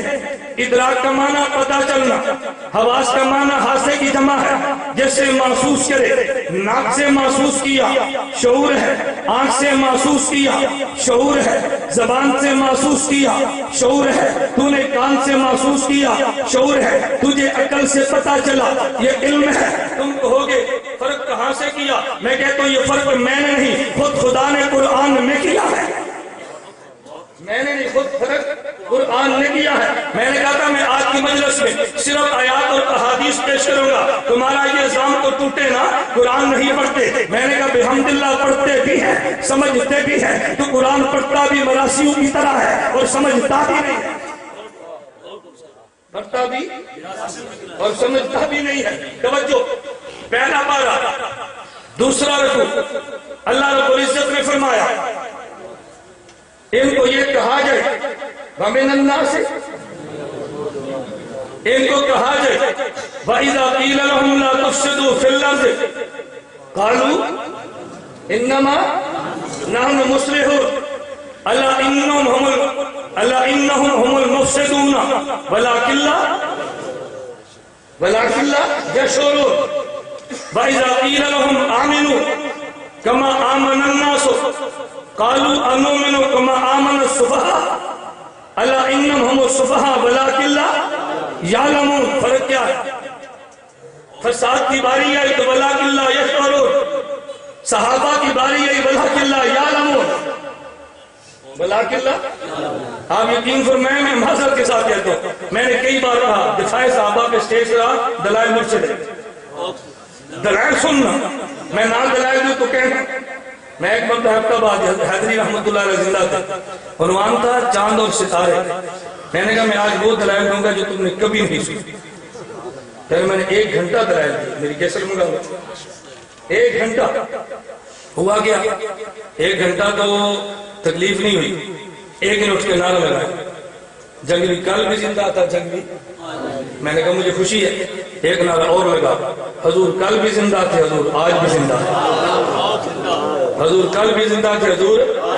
مماتی اٹھا، بہت سارے مماتی سپاہ میں گھسے ہیں، ہم سمجھتے ہمارے ہیں، نہ کل تمہارے تھے نہ آج تمہارے، نہ کل تھے نہ آج ہے، ان نے تمہیں دھوکہ آج بھی دینا ہے کل بھی دینا ہے۔ توجہ رکھنا، ان نے کیا کہا؟ اٹھ گیا، خیر اس نے کہا جی اختلافی مسئلہ بیان نہ کرو۔ میں نے کہا تو احمقوں کی جنت میں رہتا ہے۔ میں نے اگر ابھی اعلان کیا نا ان میں کون تیرا ہے کون میرا ہے، تیرا ایک بھی نہیں نکلنا۔ لڑکے اٹھ گئے، نعرے شروع ہو گئے، میں کنٹرول کیا، بات ختم ہو گئی۔ اللہ حیدری کی قبروں پہ اربوں رحمت اللہ علیہ۔ جب سگا کے بعد دسترخوان پہ بیٹھے، حضرت حیدری کو ایک بندہ کہنے لگا وہ جی مولانا گھومن صاحب نے ہمارے جلسے پہ اختلافی مسئلہ بیان کیا، حضرت حیدری علم کے بادشاہ تھے، فرمایا تم نے بلایا تھا یا وہ آئے تھے؟ تم نے بلایا تھا یا وہ؟ انہوں نے کہا اگر تو بلایا تھا تو پھر سنو، آیا تھا اعتراض کرو، نہیں سمجھے؟ تم مجھے بلاؤ اور سمجھو شیعت کے خلاف نہیں بولے گا، تمہاری حماقت ہے نا، اسے بلاؤ اور مماتی کے خلاف نہیں بولے گا تب بھی تمہاری حماقت ہے، نہیں سن سکتے نہ بلاؤ، اگر سننا ہے تو بلانا ہے تو پھر سننا بھی ہے۔ بات ٹھیک ہے غلط؟ چلے میں اپنے عنوان پہ چلتا ہوں، میں بات میں سمیٹتا بھی، توجہ رکھنا۔ میں ایک بات کہنے لگا، میں دلائل کو سمیٹ لیتا ہوں۔ میں نے عرض کیا وَإِذَا قِيلَ لَهُمْ لَا تُفْسِدُوا، توجہ، وَإِذَا قِيلَ لَهُمْ لَا تُفْسِدُوا فِي الْأَرْضِ، زمین میں فساد نہ کرو۔ انہوں نے کہا ہم تو اصلاح کرتے ہیں، فساد نہیں کرتے۔ فرمایا جھوٹ بولتے ہیں، اللہ انہم ہم المفسدون ولکن لا یشعرون، یہ فساد کرتے ہیں مگر فساد کو سمجھتے نہیں ہیں۔ خدا نے نفی شعور کے کی ہے، اور جب باری صحابہ کی آئی ہے رضی اللہ عنہم، فرمایا وَإِذَا قِيلَ لَهُمْ آمِنُوا، تم ایمان لاؤ جیسے ایمان صحابہ لائے۔ انہوں نے کہا ہم ایمان لائے جیسے ایمان یہ صفحہ العیاذ باللہ بے وقوف لائے ہیں۔ خدا نے کہا الا انہم ہم الصفحہ ولکن لا یعلمون، ارے صفحہ تو خود ہیں مگر ان کے پاس علم نہیں ہے۔ ارے پہلے مسئلہ فساد کا تھا، پھر مسئلہ ایمان کا تھا. فساد کا پتہ عقل سے نہیں, فساد کا پتہ آنکھ سے چلتا ہے, فساد کا کان سے چلتا ہے, فساد کا دیکھنے سے چلتا ہے. جب فساد کی باری آئی ہے خدا نے کہنے میں شعور نہیں ہے, اگر شعور ہوتا فساد سمجھ جاتے. اور جب باری ایمان کی آئی ہے فرمایا ان کے پاس عقل نہیں ہے, عقل ہوتی مقام صحابہ سمجھ جاتے. معلوم ہوا کہ مقام صحابہ عقل سے سمجھ آتا ہے اور فساد کا مسئلہ یہ شعور سے سمجھ آتا ہے. تو جب فساد کی باری آئی خدا نے یشعرون لا یشعرون کہہ کے شعور کی نفی کی ہے, اور جب ایمان کی باری آئی ہے ولکن لا یعلمون کہہ کے علم کی نفی کی ہے. فرمایا لا تقولوا لمن یقتل فی سبیل اللہ اموات بل احیاء ولکن لا تشعرون. ارے یہ شہید تو زندہ ہے مگر تمہیں شعور نہیں ہے. خدا نے شعور کی نفی کیوں کی ہے؟ توجہ رکھنا, یہ نہیں کہا ولکن لا تعلمون, ارے تم جانتے نہیں ہو. فرمایا نانا یہ مسئلہ عقل کا ہے, یہ مسئلہ شعور کا ہے ہی نہیں. ارے تم یہ کبھی نہیں کہنا اللہ زندہ کیسے مانے, ہم نے شہید کو ہاتھ لگایا ہے یہ تو حرکت نہیں کرتا. اللہ زندہ کیسے مانے, ہم نے شہید کو کان لگا کے دیکھا ہے اللہ اس کی نبض تو حرکت نہیں کرتی. اللہ شہید کو زندہ کیسے مانے, خدا تو سمجھ نہیں آ رہا. فرمایا ولکن لا تشعرون, ارے جو بدن کی چیزیں ہیں ان کا تعلق شعور سے ہے, لیکن یہ حیات وہ ہے کہ جو حواس سے پتہ نہیں چل سکتی, اس کا پتہ تو علم سے چلنا ہے. اس لیے میں تمہیں خدا یہ کہہ رہا ہوں اس کا تعلق ایمان سے ہے, اس کا تعلق شعور سے نہیں ہے. ولکن لا تشعرون, اس کا تعلق ایمان سے ہے, اس کا تعلق شعور سے نہیں ہے. اگر یہ شعور سے سمجھ آ جاتی تو میں تمہیں کہہ دیتا کہ شعور اس پہ تمہیں ہونا چاہیے. یہ مسئلہ شعور کا ہے ہی نہیں, ارے یہ تو مسئلہ علم کا ہے, تو تم نے علم تو تمہیں ہونا چاہیے لیکن تمہیں شعور نہیں ہوگا. ارے شعور اسی کا ہوتا ہے جس کا تعلق ظاہری چیزوں کے ساتھ ہو. یہ بدن کی حیات کا مسئلہ تھا, تبھی تو خدا نے لا تشعرون کہا ہے نا. یہ بدن کی حیات کا مسئلہ تھا, تبھی تو لا تشعرون کہا ہے کہ تمہیں شعور سے پتہ نہیں چلتا. اللہ تو نے پھر لا تشعرون کیوں کہا ہے؟ پر میں اگر شعور سے پتہ چل جاتا تو پھر اسے ایمان نہ کہتے, اسے ایمان نہ کہتے, اسے مسئلہ شعور نہ کہتے. ایمان ہوتا ہی وہ ہے کہ جہاں پر شعور کام نہ کرے پھر بھی بندہ عقل سے مان لے, اسے ایمان کہتے ہیں. عقل کا معاملہ اور ہوتا ہے, ارے حواس کا معاملہ اور ہوتا ہے. اگر تجھے یوں بھی سمجھنا ہے تو پھر میں آسان کر کے مثال یوں دیتا ہوں. میں ایک جملہ کہا کرتا ہوں کہ یہ بندہ قبر میں تھا, یہ تو قبر میں سویا ہوا تھا. یہ جو بندہ قبر سے باہر دنیا میں تھا یہ بھی تو سویا ہوا ہے. یہاں بندہ سوتا ہے اس کی نبض حرکت کر رہی ہوتی ہے, یا بندہ سوتا ہے خون چل رہا ہوتا ہے, یا بندہ سوتا ہے تو سانس لے رہا ہوتا ہے. لوگ کہتے ہیں سویا ہے اور یہ زندہ ہے, حالانکہ روح سونے والے کے اندر ہے ہی نہیں. اللہ نے خود قرآن میں یوں فرمایا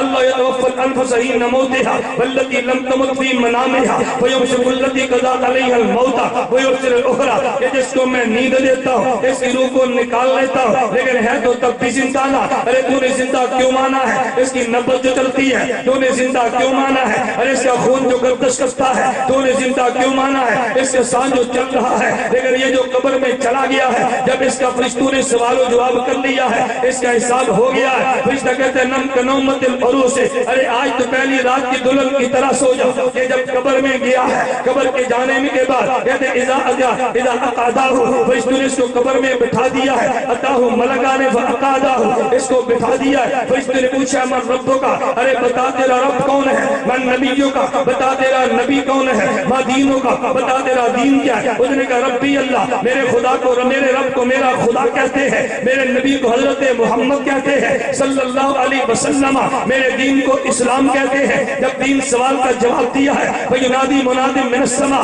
سنن ابی داؤد میں حدیث موجود ہے. حضرت برا بن عازب کہتے ہیں رضی اللہ عنہ, پھر فرشتہ اعلان کرتا ہے افرشوا من الجنہ, اس کو جنت کا بچھونا دو. البسوا من الجنہ, اس کو جنت کا لباس دے دو. وفتحوا له بابا الى الجنہ, اس کو جنت تک لے کر نہیں جانا, اس کو یہاں رہنے دینا ہے, جنت میں وہاں رہنا ہے. اس کے جنت کے درمیان جو دروازہ ہے اس دروازے کو کھول دو. فیاتی ہے من طیبھا بروحھا, جنت وہاں رہتی ہے, میت یہاں رہتی ہے, جنت سے خوشبو یہاں پہ آتی ہے, اس کو محسوس کرتا ہے. لیکن نبی کا معاملہ اور ہے. ارے نبی کی قبر جنت ہے, یہ جنت کا باغ ہے. نبی کی قبر خود جنت بن جاتی ہے, یہ جنت کا باغ بن جاتی ہے. اگر یہ کافر تھا تو اس کو کہا افرشوا له من النار, اس کو جہنم کا بچھونا دو. البسوا له من النار, جہنم کا لباس دے دو. وفتحوا بابا الى النار, جہنم وہاں رہتی ہے, میت یہاں رہتی ہے, دروازہ کھول دیا جاتا ہے.